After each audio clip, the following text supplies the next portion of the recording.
नमस्कार, स्वागत है आपका बिहार समाचार में। बिहार में महागठबंधन के सीट बंटवारे पर बीजेपी का बड़ा तंज, लालू ने कांग्रेस को हैसियत बताई। तो बिहार क्षमता परीक्षा में 5वीं तक के लिए 93% शिक्षक सफल रहे। तो वहीं लोकसभा चुनाव को लेकर पार्टियों के एफबी, इंस्टा, व्हाट्सएप, एक्स पर चुनाव आयोग की कड़ी नजर। और बिहार में मौसम फिर करवट लेगा, इन जिलों में होगी बारिश से ठनका गिरने की भी संभावना। तो अब तक की तमाम बड़ी खबरों पर बात करेंगे, पर उससे पहले आपसे छोटी सी अनुरोध है कि कृपया वीडियो को एक प्यारा सा लाइक अवश्य कर दीजिएगा, क्योंकि आपका एक लाइक करना ही हमारा मेहनत का फल होता है। तो शुरुआत करते हैं आज की पहली और बड़ी खबर से।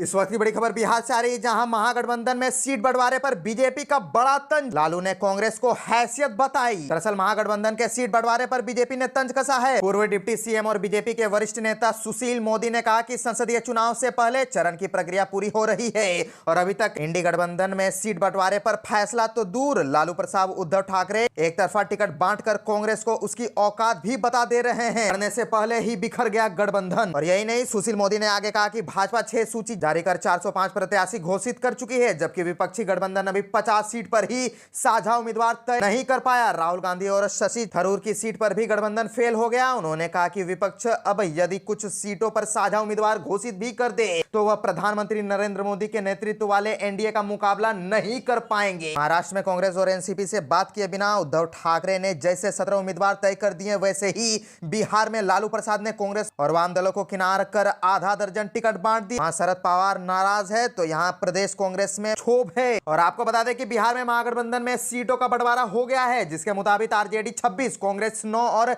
लेफ्ट पार्टियां 5 सीटों पर चुनाव लड़ेंगी। वहीं कांग्रेस 11 सीटों पर अड़ी थी, लेकिन बात सिर्फ 9 पर ही बन पाई।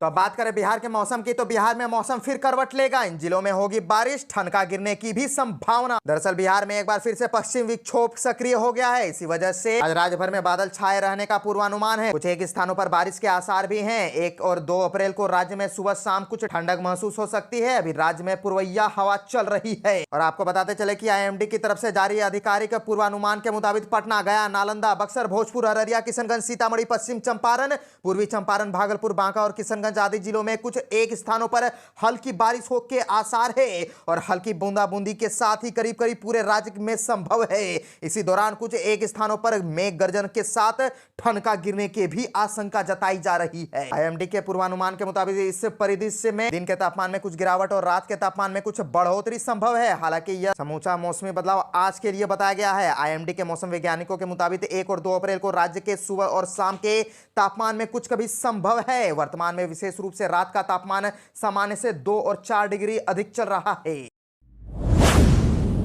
बिहार क्षमता परीक्षा में 5वें तक के लिए 93% शिक्षक सफल। बिहार विद्यालय परीक्षा समिति ने देर शाम पहले चरण की क्षमता परीक्षा रिजल्ट जारी कर दिया है। समिति ने प्राथमिक विद्यालयों का कक्षा 1 से 5 के शिक्षकों का रिजल्ट जारी किया है। क्षमता परीक्षा में शामिल हुए कुल 1,48,845 शिक्षकों में से 1,39,010 उत्तीर्ण हुए हैं। पास होने का प्रतिशत 93.39% रहा। बिहार बोर्ड की वेबसाइट पर शिक्षक अपना परीक्षा फल देख सकते हैं। परीक्षा फल को देखने के लिए शिक्षकों को अपना आवेदन संख्या एवं जन्म तिथि डालना होगा। क्षमता परीक्षा 2024 के तहत कक्षा 1 से 5 में 1,48,845 शिक्षकों के लिए 26 फरवरी से 6 मार्च तक परीक्षा आयोजन की गई थी। इसमें कक्षा 1 से 5 के प्राथमिक विद्यालयों में शिक्षक अभ्यर्थियों को भाषा के अंतर्गत अंग्रेजी, हिंदी, उर्दू या बंगाली में किसी एक भाषा की परीक्षा देनी थी। इस प्रकार कक्षा 1 से 5 में हिंदी विषय में 1,29,439, उर्दू में 19,317 और बांग्ला विषय में 89 शिक्षक अभ्यर्थी विषय कुल मिलाकर 1,48,845 परीक्षा में शामिल हुए थे।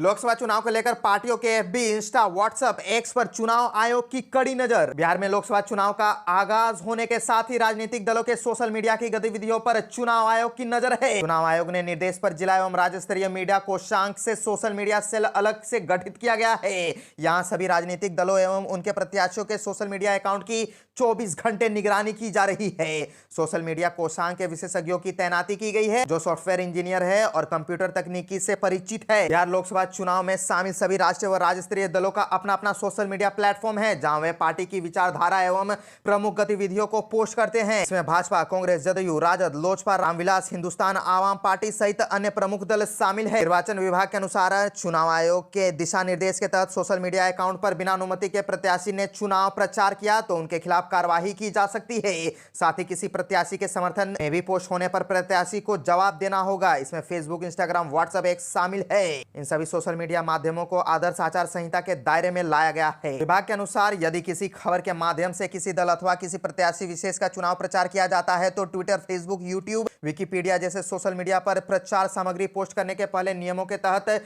निर्वाचन पदाधिकारी से अनुमति लेनी होगी। इन माध्यमों से कई विज्ञापन दिया जाता है तो उनका प्रमाणीकरण भी कराना होगा।